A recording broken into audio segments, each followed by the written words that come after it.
Class 9 ছেলেদের জন্য এটা নতুন ভিডিও। ক্লাস 9 যখন আমাদের পড়া হয়েছে যেগুলো মোটামুটি স্কুলে, তারপর থেকে শুরু করছি। পদার্থ চ্যাপ্টারটা আছে, তো 3 নম্বর চ্যাপ্টার, পদার্থের গঠন ও ধর্ম। এই চ্যাপ্টারে যেগুলো আছে, স্থিতিস্থাপকতা, চাপ ও ভাব, আর্কিমিডিসের সূত্র, পৃষ্ঠটান, সান্দ্রতা, বার্নৌলির নীতি। তো সর্বদা স্থিতিস্থাপকতা দিয়ে শুরু করছি, কারণ পড়া থেকে লাগবে আমার স্থিতিস্থাপকতা। দেখো, পদার্থের গঠন ও ধর্ম। পদার্থ কাকে বলে? প্রথমে এটা আমাদেরকে জানতে, পদার্থ কাকে বলে। পদার্থের যে হওয়ার জন্য দুটো শর্ত জরুরি। একটা হচ্ছে পদার্থের ভর থাকতে হবে, পদার্থের যে কোনো পদার্থেরই ভর থাকে, এবং অকুপাই সাম স্পেস, অকুপাই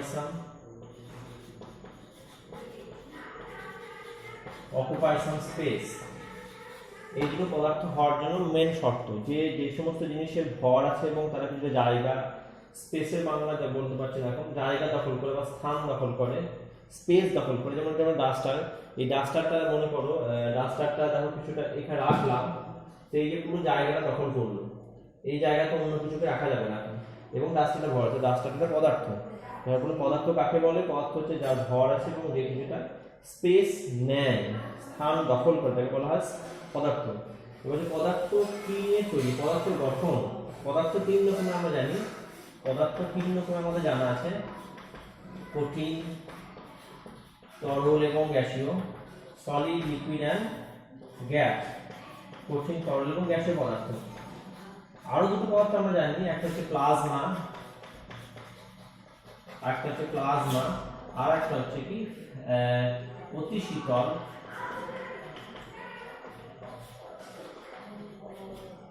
শীতল, বা বোস-আইনস্টাইন কনডেনসেট বলা হয়। Bose-Einstein condensate state. এইগুলো তোমাদের লাগবে না এখন, তোমরা ক্লাস 8 মনে হয় এগুলো পড়েছো, প্লাজমা, অতি শীতল অবস্থা। আমাদের যেটা মেইনলি কঠিন, তরল, গ্যাসীয় পদার্থের বিভিন্ন ধর্ম, যেগুলো ফিজিক্যাল প্রপার্টিজ, সেগুলো আলোচনা করবো। সাথে কঠিন পদার্থ কাকে বলে, বা তরল পদার্থ কাকে বলে, গ্যাসীয় পদার্থ কাকে বলে, কঠিন কেন কঠিন হয়, তরল কেন তরল হয়, গ্যাস কেন গ্যাস হয়, এগুলো আমাদের কিছু জানা আছে। কঠিন পদার্থের ক্ষেত্রে যেগুলো থাকে, যেমন লোহা, কঠিন উদাহরণ যেমন লোহা, কাঠ, কাগজ, যে কোনো জামা কাপড়, সবই কঠিন পদার্থ। জামা কাপড় যদিও সলিড বলতে আমরা যেটা বুঝি তার সঙ্গে তো মিলছে না, তবুও জামা হচ্ছে সলিড। কঠিন পদার্থে গেলে দেখো, কঠিন পদার্থ যেটা নিয়ে লোহার সূত্র নিলাম, কঠিন পদার্থে যেটা হয়, কঠিন পদার্থের কিন্তু নির্দিষ্ট আকার আকৃতি থাকে, নির্দিষ্ট আয়তন থাকে। এই কঠিন পদার্থের কাঠিন্য ধর্ম থাকে, কিন্তু কঠিন পদার্থের কাঠিন্য কিন্তু আসে কি জন্য? কঠিন পদার্থের ক্ষেত্রে কঠিন পদার্থের যে পরমাণু বা অণুগুলো দেখা যায় কি অত্যন্ত কাছে কাছে সংঘবদ্ধভাবে এবং একে অন্যের গায়ে লেগে লেগে ক্লোজ প্যাক বলে একটা কথা আছে,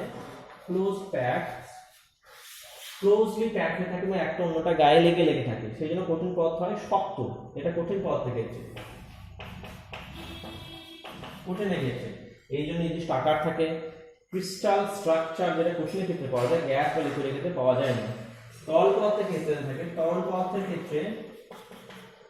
ক্ষেত্রে দেখা যায় কি, কোনো একটা পাত্রে আমি তরল নিয়েছি, তো এই তরল পড়ে আছে। তরলের ক্ষেত্রে অণু বা পরমাণুগুলো নির্দিষ্ট দূরত্বে থাকে, জলের ক্ষেত্রে জলের অণুগুলো দূরে দূরে থাকবে, সেই জন্য তরল পদার্থের ক্ষেত্রে এই যে দূরত্বের গ্যাপটা এখানে বেশি। তারপরে এদের মধ্যে আন্তঃআণবিক ইন্টারমলিকুলার ফোর্সটা অনেক কম হয় কঠিনের থেকে, তার ফলে একে অন্য থেকে দূরে সরে যায়। এই কারণে তরল প্রবাহিত হতে পারে, তরলে ফ্লুইডিটি থাকে। তরল এবং গ্যাসকে একসঙ্গে বলা হয় ফ্লুইড। আর গ্যাসের ক্ষেত্রে গ্যাস যদি কোনো পাত্রে নেওয়া হয়, গ্যাসের অণুগুলো অনেক দূরে দূরে থাকে, ইন্টারঅ্যাটমিক স্পেসিং অনেক দূরে, এবং গ্যাসের অণুগুলো সতত সঞ্চরণশীল। আমরা পড়বো গ্যাসের ধর্ম। সতত সঞ্চরণ, অণুগুলো সবসময় ছুটে বেড়াচ্ছে। কোনো একটা সামান্য জায়গায় বেলুন যদি আমি একটু ফুঁ দিই, বেলুনটা যতটা ফুটবে, তো যতগুলো অণু আছে পুরো বেলুনটাতেই থাকবে। বা ঘরের এক কোণে যদি আমি কোনো ধূপকাঠি জ্বালাই, ধূপকাঠির ধোঁয়া থেকে যে গ্যাসীয় ধূপকাঠির ধোঁয়া যেটা থাকবে সেটা পুরো ঘরে ছড়িয়ে যাবে। গ্যাসীয় অণুগুলো পুরো সারা ঘরে নিজেদের জায়গা দখল করে নেয়। অণুগুলো একটা থেকে অন্যটা অনেক দূরে থাকে। তাহলে কঠিন পদার্থের ক্ষেত্রে অণুগুলো খুব কাছাকাছি থাকে, ক্লোজলি প্যাক থাকে, একটার সঙ্গে অন্যটার দূরত্ব খুবই কম থাকে। এই কারণে কঠিন পদার্থ থেকে দেখা যায় কঠিন পদার্থ তাড়াতাড়ি গরম হয়, কঠিন পদার্থ তাড়াতাড়ি ঠান্ডা হয়। তরল পদার্থের ক্ষেত্রে অণুগুলো একটু দূরে থাকে, কঠিনের থেকে দূরে থাকে, তার ফলে তরল পদার্থ নির্দিষ্ট আকার আকৃতি থাকে না, যে পাত্র রাখা হয় সেই পাত্র আকার আকৃতি পায়। গ্যাসের ক্ষেত্রে অণুগুলো বা পরমাণুগুলো আরো অনেক দূরে দূরে থাকে, যে কণা সে কণা অনেক দূরে থাকে, তার ফলে গ্যাসের নির্দিষ্ট আকার আকৃতি থাকে না। এবার আমরা যে করবো, কঠিন পদার্থের ধর্ম তোমাদের দেওয়া শুধুমাত্র স্থিতিস্থাপকতা, বাকি সবগুলো মোটামুটি তরলের গ্যাসেরও বলা যাবে। আর্কিমিডিসের সূত্র, প্লবতা, চাপ, ঘাত বা সান্দ্রতা, বার্নৌলি থিওরেম সবই তরলের জন্য আমরা পড়বো, গ্যাসের জন্য প্রযোজ্য, যেহেতু ফ্লুইডের জন্য। কিন্তু স্থিতিস্থাপক ধর্মটা শুধুমাত্র কঠিনের জন্য, তরলের জন্য স্থিতিস্থাপকতা বলা হয় না, অন্যান্য নাম দেওয়া হয়। সান্দ্রতাকে যেমন তরলের স্থিতিস্থাপকতা বলা যাবে। তো সর্বপ্রথম যেটা পড়বো স্থিতিস্থাপকতা। স্থিতিস্থাপকতা কাকে বলে? স্থিতিস্থাপকতা কাকে বলে আমরা যেটা এখন পড়বো, স্থিতিস্থাপকতা। স্থিতিস্থাপকতা বলতে তোমরা দেখেছো কোনো স্প্রিং যদি টেনে ছেড়ে দেওয়া হয়, দেখা স্প্রিংটা কাঁপছে, বা তোমাদের যাদের লোহার স্কেল যেগুলো থাকে, স্কেলটা বেঁকিয়ে, বা পেনের রিফিলটা যদি বেঁকিয়ে ছেড়ে দেওয়া হয়, দেখা যায় রিফিলটা কি আবার সোজা হয়ে ফিরে গেল, বা রাবার বা গার্ডার, যেগুলো গার্ডার টেনে ছেড়ে দিলাম আবার নিজের জায়গায় ফিরে এলো। এই যে ধর্ম প্রপার্টি, এই যে নিজের জায়গাতে পুনরায় ফিরে আসা, নিজের পূর্বের আকার আয়তন ফিরিয়ে পাওয়ার চেষ্টা করা, এইটাকে বলা হয় স্থিতিস্থাপকতা। অর্থাৎ কোনো বস্তুর উপর যদি বাইরের থেকে বল প্রয়োগ করা হয়, সেই প্রযুক্ত বল কিন্তু সরিয়ে নেওয়া হয়, তাহলে বস্তু যে ধর্মের জন্য পুনরায় তার পূর্বের আকার আকৃতি ফিরে পায় বা পাওয়ার চেষ্টা করে, সবসময় পাবে না, যদি বেশি বেঁকিয়ে ফেলে তোমরা ফিরে পাবে না, কিন্তু ফিরে পায় বা পাওয়ার চেষ্টা করে, দেখো স্থিতিস্থাপকতা। আমি আবার বলছি, কোনো বস্তুকে বাইরের থেকে বল প্রয়োগ করে তার আকার আকৃতি পরিবর্তনের চেষ্টা করা হলে, বা আকার আকৃতি পরিবর্তনের চেষ্টা করা হলে ওই বাইরে থেকে প্রযুক্ত বল সরিয়ে নেওয়ার পর ওই বস্তুর পুনরায় তার পূর্বের আকার আকৃতি ফিরে পাওয়ার ঘটনাকে স্থিতিস্থাপকতা বলা হয়। দেখো, স্থিতিস্থাপকতা হচ্ছে যে ধর্মের ফলে কোনো বস্তু বাইরের থেকে প্রযুক্ত বলের প্রভাবে কোনো বস্তুর আকার আকৃতি পরিবর্তনের চেষ্টাকে বাধা দেয়। কোনো বস্তু, এটা লাগবে না, যে ধর্মের ফলে কোনো বস্তু বাইরের থেকে প্রচলনের প্রভাবে আকার ও আয়তনের পরিবর্তনের চেষ্টাকে বাধা দেয়। যে ধর্মের ফলে কোনো বস্তু বাইরের থেকে প্রযুক্ত বলের প্রভাবে তার আকার ও আয়তনের পরিবর্তনের চেষ্টাকে বাধা দেয়, এবং প্রযুক্ত বল অপসারণ করলে বস্তুটি পুনরায় তার পূর্বের আকার আয়তন ফিরে পায় বা পাওয়ার চেষ্টা করে, আমার লেখা জায়গা হয়নি, সেই ধর্মকে বলা হয় স্থিতিস্থাপকতা। যে ধর্মের ফলে কোনো বস্তু বাইরের থেকে প্রযুক্ত বলের প্রভাবে তার আকার আয়তনের পরিবর্তনের চেষ্টাকে বাধা দেয় এবং প্রযুক্ত বল অপসারণ করলে বস্তুটি পুনরায় তার পূর্বের আকার আয়তন ফিরে পায়, তাকে স্থিতিস্থাপকতার ধর্ম বলা হয়। তার স্থিতিস্থাপক ধর্ম কিন্তু যে বল দেওয়ার ফলে বেঁকে গেল বা লম্বা হয়ে গেল, স্প্রিংটা এটা নয়, কিন্তু বলটা ছেড়ে দেওয়ার পর যে পুনরায় ফিরে আসার চেষ্টা, এইটা কিন্তু স্থিতিস্থাপক ধর্মের জন্য নয়। বা কোনো একটা জিনিসকে টেনে আমি লম্বা করতে চাইছি, স্থিতিস্থাপকতার জন্য ও নিজেকে লম্বা হতে দেবে না, বুঝতে পারলে? স্থিতিস্থাপকতার জন্য কোনো একটা বস্তু রাবারকে টেনে লম্বা করতে চাইছে, তো রাবারের ভিতরে একটা বল কাজ করবে, যে বলটা কি করবে, আমার বাইরের থেকে প্রযুক্ত বলের বিরুদ্ধে কাজ করবে, সেই বিরুদ্ধে বলটা কি হবে, ওকে পুনরায় তার আকার আকৃতি ফিরে পেতে সাহায্য করবে। সেই যে ভিতরে যে বল, সেই বলটা বলে পীড়ন। ভিতরে যে বল, সেটা বলা হয় পীড়ন। এখানে একটা কথা আছে, আমি কতদূর পর্যন্ত বাইরে থেকে বল দিতে পারবো। আমি একটা গার্ডারকে টেনেই যাব, তো কি হবে, দেখা গার্ডারটা ছিঁড়ে গেল, যতক্ষণ পর্যন্ত না ছিঁড়ছে বা না বেঁকে যাচ্ছে পারমানেন্ট, একটা লোহার বা যে স্টিলের স্কেল যেগুলো পাওয়া যায় দোকানে, স্কেলকে যদি বেঁকাতেই থাকি, কতক্ষণ বেঁকাতে পারবো, দেখা যায় এক নির্দিষ্ট পরিমাণ বল দিয়ে বেঁকাতে একসময় স্কেলটা পারমানেন্টলি বেঁকে গেল, আর ফিরে আসতে পারছে না। ওই যতটা ম্যাক্সিমাম ফোর্স, মিনিমাম যতটা ফোর্স দেওয়ার ফলে ওইটা তার পূর্বের আকার আকৃতি ফিরে পায়, সেইটা বলে স্থিতিস্থাপক সীমা। স্থিতিস্থাপক সীমা তাহলে কোনটা? স্থিতিস্থাপক সীমা, অর্থাৎ বাইরে থেকে প্রযুক্ত বলে যে সর্বাধিক মানের জন্য কোনো একটা বস্তু তার স্থিতিস্থাপক বজায় রাখতে পারে। বাইরে থেকে প্রযুক্ত সর্বাধিক যে বলের জন্য একটা বস্তু তার স্থিতিস্থাপক সীমা বজায় রাখতে পারে, সেটাকে বলা হয় তার স্থিতিস্থাপক সীমা। স্থিতিস্থাপক সীমা হচ্ছে কি, বাইরের থেকে প্রযুক্ত বলে যে সর্বাধিক মানের জন্য কোনো বস্তু বল অপসারণের পর তার পূর্বের আকার আয়তন ফিরে পায় বলে সেই মানকে স্থিতিস্থাপক সীমা বলে। কোনো একটা বস্তু, যে কোনো বস্তু বাইরের থেকে প্রযুক্ত বলে যে সর্বাধিক মানের জন্য, যে ম্যাক্সিমাম যতটা ফোর্স অ্যাপ্লাই করার পর ফোর্সটা যখন সরিয়ে নেব, বলটা যখন সরিয়ে নেব, তখন বস্তুটা আবার পুনরায় তার পূর্বের আকার আকৃতি ফিরে পাবে। সর্বাধিক যে মান বলে সেটা হচ্ছে স্থিতিস্থাপক সীমা। তো আমাদের যত ঘটনা সব স্থিতিস্থাপক সীমার মধ্যে। স্থিতিস্থাপক সীমার বেশি হয়ে গেলে বস্তুটা হয় পার্মানেন্টলি রিফর্মড হয়ে যাবে, মানে পার্মানেন্ট স্থায়ী বিকৃতি চলে আসবে। পার্মানেন্ট রিফর্ম অর্থাৎ পুনরায় তার আকার আকৃতি ফিরে পাবে না। স্প্রিংটা এমন টানলে স্প্রিংয়ের ওই পেঁচগুলো কেটে গেল, লম্বা হয়ে গেল তারটা, তাহলে হবে না। গার্ডারটা এমন বল প্রয়োগ করলে গার্ডারটা ছিঁড়ে গেল, বা স্কেলটা এমন বেঁকানো স্কেলটা পার্মানেন্ট বেঁকে গেল, তো সেই করলে কিন্তু স্থিতিস্থাপক সীমার বাইরে চলে গেল। স্থিতিস্থাপক সীমার ভিতরে যতক্ষণ থাকবে ততক্ষণ আমরা স্থিতিস্থাপক যত ঘটনা সেগুলো দেখতে পাবো। তো স্থিতিস্থাপক করতে গিয়ে দুটো জিনিস আমাদের লাগবে, যে বাইরের থেকে বল প্রয়োগ করার ফলে বস্তু বিকৃত হয়, এটা হয়তো বুঝতে হবে। দেখো, বাইরের থেকে বল প্রয়োগ করার ফলে বস্তু বিকৃত হয়, কিন্তু কেউ নিজের পরিবর্তনকে চায় না, সবাই নিজের পরিবর্তনে বাধা দেয়। আমি একটা যে কোনো জিনিসকে যদি বাইরের থেকে বল প্রয়োগ করে বিকৃত চেষ্টা করি, একটা পাতলা যে স্কেলগুলো হয়, স্কেলটাকে আমি বাইরের থেকে বল প্রয়োগ করে বিকৃত বেঁকানোর চেষ্টা করলাম, তো বেঁকানোর চেষ্টা করলে কিন্তু স্কেলটা ইটসেলফ বেঁকে যায় না।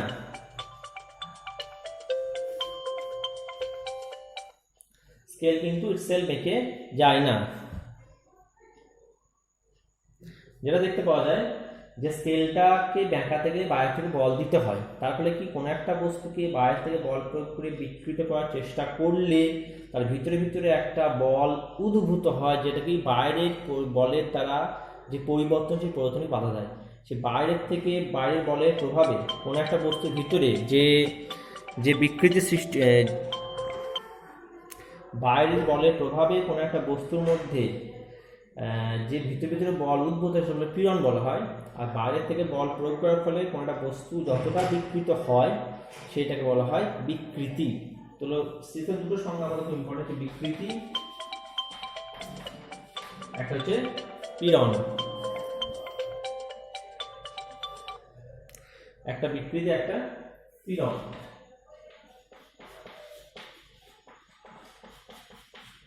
বিকৃতি আর পীড়ন। তো বিকৃতি হচ্ছে কি, বিকৃতি তিন ধরনের হয়। দৈর্ঘ্য বিকৃতি বহু ধরনের হয়, সরি, আয়তন বিকৃতি আর পিন্টন বিকৃতি। পিন্টন বিকৃতি আর দৈর্ঘ্য বিকৃতি, কোন একটা তার নিলাম, তারের দৈর্ঘ্য মনে করো এল, ঠিক আছে, এল দৈর্ঘ্যের তারটা আমি বল প্রয়োগ করে আর একটু সামান্য দৈর্ঘ্য বাড়ালাম, সামান্য দৈর্ঘ্য, এটা মনে করো delta L, it is delta. L দৈর্ঘ্যের জন্য বাড়বে ডেল্টা এল, একক দৈর্ঘ্যের জন্য কতটা বাড়বে? এল দৈর্ঘ্যের জন্য বাড়ে ডেল্টা এল, তাহলে একক দৈর্ঘ্যের জন্য বাড়বে ডেল্টা এল বাই এল। এইটাকে বলা হয় বিকৃতি, ডেল্টা এল বাই এল। অর্থাৎ প্রতি একক দৈর্ঘ্যে যতটা দৈর্ঘ্যের পরিবর্তন, প্রতি একক দৈর্ঘ্যে যতটা দৈর্ঘ্যের পরিবর্তন সেগুলো দৈর্ঘ্য বিকৃতি। আয়তন বিকৃতি তাই, প্রতি একক আয়তনে আয়তনের পরিবর্তন। পিন্টন বিকৃতি হচ্ছে অ্যাঙ্গেলের সঙ্গে সম্পর্ক, কোণের সঙ্গে, এটা এখন নেই তোমাদের সেইভাবে। তাহলে দৈর্ঘ্য বিকৃতি, দৈর্ঘ্য বিকৃতি হচ্ছে কোন বস্তুর দৈর্ঘ্য, একক দৈর্ঘ্যে দৈর্ঘ্যের পরিবর্তন। সংগ্রহ বই থেকে ভালো করে দেখে নিও, একক দৈর্ঘ্যের পরিবর্তন, দৈর্ঘ্যের পরিবর্তন, অর্থাৎ দৈর্ঘ্য বিকৃতি সমান ডেল্টা এল বাই এল, অর্থাৎ দৈর্ঘ্যের পরিবর্তন বাই প্রাথমিক দৈর্ঘ্য, দৈর্ঘ্যের পরিবর্তন বাই প্রাথমিক দৈর্ঘ্য, ঠিক আছে। এটা হচ্ছে দৈর্ঘ্য বিকৃতি। যদি আয়তন বিকৃতি করি, আয়তন বিকৃতি ক্ষেত্রে দেখবো আমরা একক আয়তনে আয়তনের পরিবর্তন, একক আয়তনের পরিবর্তন, একক আয়তনে আয়তনের পরিবর্তন। আয়তন বিকৃতি সাধারণত আমরা এমনি কঠিন ক্ষেত্রে পাই না। গ্যাসের ক্ষেত্রে একটা বেলুনে গ্যাস ভরেছে বা ফুঁড়ে বেলুনটা ফুলিয়েছে, একটু চাপ দিচ্ছেন, চাপ দেওয়ার ফলে বাইরে থেকে চাপ দেওয়ার ফলে হচ্ছে কি বস্তু বেলুনটা একটু সংকুচিত হবে। এই যে দৈর্ঘ্যের আয়তনে পরিবর্তন হলো, তো এটা হচ্ছে পুরো বেলুন থেকে পরিবর্তন হলো। একক আয়তনে পরিবর্তন বলা হয় আয়তন বিকৃতি। আয়তন বিকৃতি সমান delta V, V for volume and V for volume. তাহলে আয়তনের পরিবর্তন বাই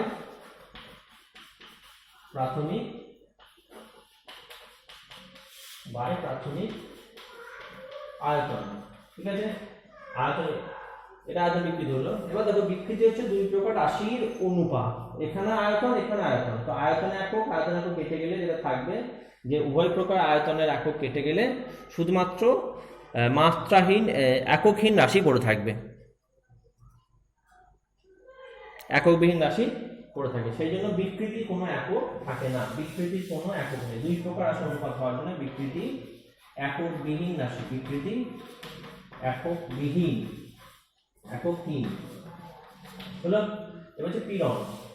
পীড়ন হচ্ছে দেখো যে বললাম যে বাইরে থেকে বল প্রয়োগ করে কোনো একটা বস্তুকে যখন বিকৃত করার চেষ্টা করা হয়, তো ভিতরে একটা বল এই বাইরে প্রযুক্ত বলের বিরুদ্ধে উদ্ভূত হয়, সেই উদ্ভূত বলটাকে বলা হচ্ছে পীড়ন। পীড়নের সংজ্ঞা কিভাবে, প্রতি একক ক্ষেত্রফলে পীড়নের সংজ্ঞা যেটা সেটা দেখো বাইরের থেকে বল প্রয়োগ করার ফলে কোনো একটা বস্তুর ভিতরে যে বল উদ্ভূত হয় সেই উদ্ভূত বলটাই পীড়ন। পীড়ন হচ্ছে বাইরের থেকে বল প্রয়োগ করে একটি বস্তুতে স্থিতিস্থাপকতা ধর্মের জন্য এক প্রকার বিরুদ্ধ প্রতিক্রিয়া বল উদ্ভূত হয়, যা বাহ্যিক বল অপসারণের পর বস্তুকে তার পূর্বের আকার আয়তন ফিরে পেতে সাহায্য করে। এখানে দেখো বাইরের থেকে বল প্রয়োগ করলে একটি বস্তুতে স্থিতিস্থাপকতা ধর্মের জন্য এক প্রকার বিরুদ্ধ প্রতিক্রিয়া বল উদ্ভূত হয়, যা বাহ্যিক বল অপসারণের পর বস্তুকে তার পূর্বের আকার আয়তন ফিরে পেতে সাহায্য করে। প্রতি একক ক্ষেত্রফলে উদ্ভূত বলকে পীড়ন বলা হয়। পীড়ন সমান হচ্ছে উদ্ভূত প্রতিক্রিয়া বল বাই ক্ষেত্রফল। এখন দেখো আমি বাইরে থেকে যতটা বল অ্যাপ্লাই করব, ঠিক ভিতরে ততটাই প্রতিক্রিয়া বল পাওয়া যাবে। বাইরে থেকে যতটা বল অ্যাপ্লাই করব, ভিতরে ততটাই প্রতিক্রিয়া বল পাওয়া যাবে। সেই কারণে পীড়নে যে আমরা ম্যাথমেটিক্যালি লিখবো যেটা, যে প্রতি একক ক্ষেত্রফলে উদ্ভূত প্রতিক্রিয়া বল এবং প্রতি একক ক্ষেত্রফলে প্রযুক্ত বল সমান সমান। যেহেতু আমি যতটা প্রতিক্রিয়া বল প্রয়োগ করব ততটাই প্রতিক্রিয়া বল উদ্ভূত হবে। অর্থাৎ পীড়ন সমান, সেখানে লিখি পীড়ন সমান প্রযুক্ত বল। এটা কিন্তু আসলে বিরুদ্ধ প্রতিক্রিয়া বল লেখার কথা ছিল, কিন্তু দেখা যায় যতটা বল প্রযুক্ত হয় বাইরে ততটাই প্রতিক্রিয়া বল পাওয়া যায়। তাহলে প্রযুক্ত বল বাই ক্ষেত্রফল, পীড়ন সমান বল বাই F বাই A, অর্থাৎ পীড়ন সমান F বাই A। এখন দেখো F হচ্ছে মাত্র একক, F এর একক হচ্ছে ডাইন বা নিউটন, সিরিয়াসলি ডাইন পার স্কয়ার সেন্টিমিটার বা নিউটন পার স্কয়ার মিটার। এর মাত্রা দেখে নেবে ml টু দি পাওয়ার -2, আর এই হচ্ছে l স্কয়ার, F হচ্ছে ml to the power -2, -2 is l square. তাহলে এর মাত্রা যেটা হলো m l inverse t to the power -2। এটা একটু যারা পারবে এটা করে নিও একটা। তো পীড়ন প্রযুক্ত বল বা ক্ষেত্র একক হচ্ছে এটা dyne per square centimetre, but newton square মূলত চাপের একক। চাপ হচ্ছে বল বাই ক্ষেত্রফল, চাপ এটা হচ্ছে বল বাই ক্ষেত্রফল। এখন দেখো পীড়ন ও বিকৃতির মধ্যে কোনটা বেশি মৌলিক? অবভিয়াসলি বিকৃতিটা বেশি মৌলিক, কারণ বিকৃতি হবে তবেই পীড়ন তৈরি হবে। যদি বিকৃতি না হয় তাহলে কোনো পীড়ন হবে না, সেটা বিকৃতি বেশি মৌলিক। আর একটা প্রশ্ন আছে যে রাবার অপেক্ষা ইস্পাত বেশি স্থিতিস্থাপক কেন? খুবই সোজা প্রশ্ন। রাবারের ক্ষেত্রে দেখা যায় কি, যে আমি একই পরিমাণ দৈর্ঘ্য বাড়াতে চাইছি রাবারে এবং ইস্পাতে। দেখো ছবিটা আমি আঁকি, একই পরিমাণ দৈর্ঘ্য, এইটা মূলত রাবার আর এটা ইস্পাত। সরু তার, যেগুলো আমরা বাজারে পাওয়া যায় ঢালাই করার জন্য যে তার কিনতে পাওয়া যায় না, সরু তার, এইটাকে বল প্রয়োগ করে আমি এতটা লম্বা করতে চাইছি, এটাকে একই বল দিচ্ছি, এটা আমাকে F বল প্রয়োগ করলাম রাবার, আর এটা হচ্ছে ইস্পাত। দেখা যাবে কি একই বল প্রয়োগ করলে রাবার বেশি দৈর্ঘ্য বাড়বে, ইস্পাত কম দৈর্ঘ্যে বাড়বে। তার মানে কি, বা একই দৈর্ঘ্য বাড়াতে চাইলে রাবার অপেক্ষা ইস্পাতে বেশি বল দিতে হবে। অর্থাৎ একই বিকৃতি সৃষ্টি করতে গেলে আমার ইস্পাতের ক্ষেত্রে প্রযুক্ত বল বেশি, তারপরে বিরুদ্ধ বলও বেশি, প্রযুক্ত বল বেশি, বিরুদ্ধ বল বেশি। তারপরে হচ্ছে কি রাবার থেকে ইস্পাত বেশি স্থিতিস্থাপক, কারণ কি একই বল বা একই বিকৃতি সৃষ্টির জন্য, একই বিকৃত করার জন্য রাবার অপেক্ষা ইস্পাতে আমাকে বেশি বল প্রয়োগ করতে হচ্ছে। সেই জন্য রাবার অপেক্ষা ইস্পাত, মানে ইস্পাতের ক্ষেত্রে ফিরে যাওয়ার প্রবণতাটা রাবার থেকে বেশি। সবসময় এত বেশি প্রবণতা আছে ইস্পাতে ফিরে যাওয়ার যে ও কি বিকৃত করার চেষ্টাটাকেই বেশি বাধা দিচ্ছে। এই কারণে বলা হয় কি রাবার অপেক্ষা ইস্পাত বেশি স্থিতিস্থাপক। ইস্পাতের ক্ষেত্রে একই বিকৃতি সৃষ্টির জন্য রাবারের থেকে বহুগুণ বেশি বল লাগে, রাবারের থেকে ইস্পাতের ক্ষেত্রে একই বিকৃতি সৃষ্টির জন্য বহুগুণ বেশি বল লাগে। সেই জন্য বলা হয় কি ইস্পাত রাবার অপেক্ষা বেশি স্থিতিস্থাপক। এবার দেখা যাচ্ছে ইয়ং মডিউলাস, ইয়ং গুণাঙ্ক, ইয়ংস মডিউলাস বা ইয়ং গুণাঙ্ক। এটা হচ্ছে কি আমরা লিখেছি দৈর্ঘ্য বিকৃতি, দৈর্ঘ্য বিকৃতি ডেল্টা এল বাই এল এবং পীড়ন এফ বাই এ। তো ইয়ংস মডুলাসকে এইভাবে ডিফাইন করা হয়, সরি দেখো হুকের সূত্র বলবো আমরা, ইয়ংস মডুলাস পরে করছি। হুকের সূত্র হচ্ছে কি স্থিতিস্থাপক সীমার মধ্যে পীড়ন ও বিকৃতি পরস্পরের সমানুপাত, অর্থাৎ যতটা বিকৃতি করতে চাই তত পীড়ন লাগবে, সমান পীড়ন বিকৃতি বাড়লে পীড়ন বাড়বে, তাহলে পীড়ন প্রপোর্শনাল টু বিকৃতি, পীড়ন প্রপোর্শনাল টু বিকৃতি, ঠিক আছে। স্থিতিস্থাপকের মধ্যে পীড়ন প্রপোর্শনাল টু বিকৃতি, অর্থাৎ বিকৃতি যত করতে চাইবে তত বেশি বাইরে থেকে বল প্রয়োগ করতে হবে, বাইরে যত বেশি বল প্রয়োগ হবে তত বেশি বিরুদ্ধ বল উদ্ভূত হবে। বিরুদ্ধ প্রতিক্রিয়া বলে পীড়ন প্রপোর্শনাল, পীড়ন বাই বিকৃতি, পীড়ন বাই বিকৃতি, এটা হচ্ছে একটা ধ্রুবক, পীড়ন বাই বিকৃতি সমান ধ্রুবক, এটা একটা ধ্রুবক। পীড়ন ও বিকৃতির অনুপাত ধ্রুবক হবে, আমি যতটা বিকৃতি বাড়াবো পীড়ন ততটা বাড়বে, অনুপাতটা ধ্রুবক হবে। যখন দৈর্ঘ্য বিকৃতির ব্যাপারটা নেব, দৈর্ঘ্য বিকৃতির ক্ষেত্রে এই পীড়ন ও বিকৃতি অনুপাতের ধ্রুবককে বলা হয় ইয়ংস মডুলাস বা ইয়ং গুণাঙ্ক। তাহলে ইয়ং গুণাঙ্ক হচ্ছে কি, ইয়ং গুণাঙ্ক হচ্ছে, ইয়ংস মডুলাস হচ্ছে মডুলাস স্থিতিস্থাপক সীমার মধ্যে অনুদৈর্ঘ্য পীড়ন অনুদৈর্ঘ্য বিকৃতি অনুপাতকে স্থিতিস্থাপক সীমার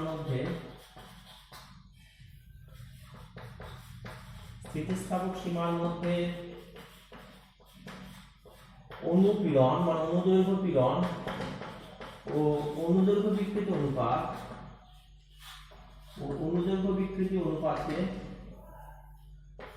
অনুপাতকে ইয়ং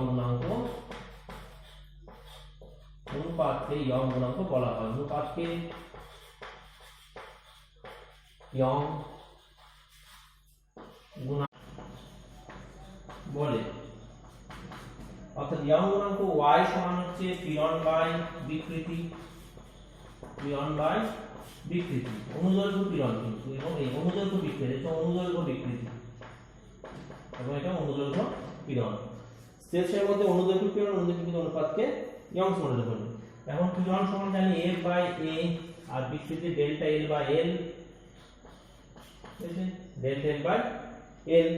এখান থেকে রিলেশন বের একটা y সমান f by a delta l by l, y সমান f by a into l by delta l।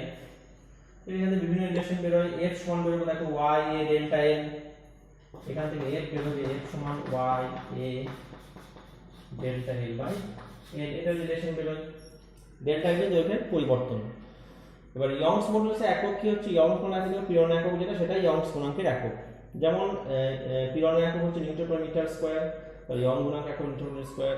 আর বিকৃতির তো কোনো একক নেই।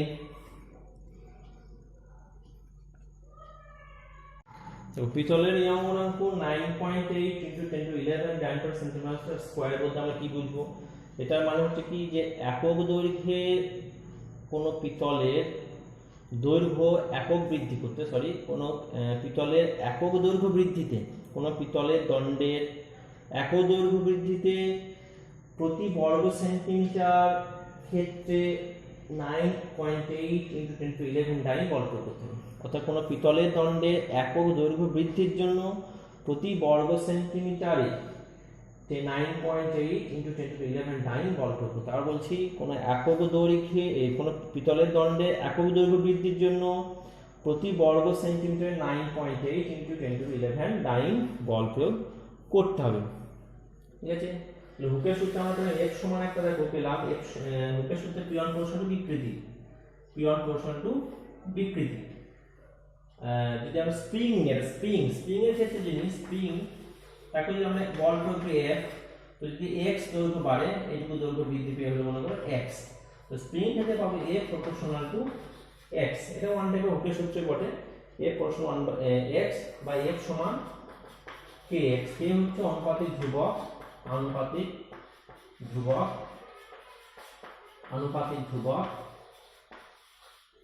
একে বলা হয় স্প্রিং এর বল ধ্রুবক। তাহলে k সমান পাচ্ছি F বাই x। এখন x সমান যদি 1 হয় তাহলে k সমান F। তার মানে কি কোনটা স্প্রিং এর একক দৈর্ঘ্য বৃদ্ধিতে যত বল লাগে সেটা হচ্ছে স্প্রিংটা বল ধরবো। কোনটা স্প্রিং বা যার বল ধরবে বেশি তাকে অল্প বা তার দৈর্ঘ্য বৃদ্ধির জন্য বেশি বল লাগবে, স্প্রিংটা শক্ত। যেমন মনে করো সাইকেল স্প্রিং বা আমাদের যে পেন যেগুলো হয়, টেপাটেপি পেন যেগুলো স্প্রিং লাগানো থাকে, তার বল ধরে খুব অল্প থাকে, সেটা অল্প বল প্রয়োগ করলে তাড়াতাড়ি সংকুচিত প্রসারিত হয়। কিন্তু একটা সাইকেলের ক্ষেত্রে বা মোটর সাইকেলের স্প্রিংগুলো ইউজ করা হয় সাসপেনশনে, সেগুলো বল অনেক বেশি হবে।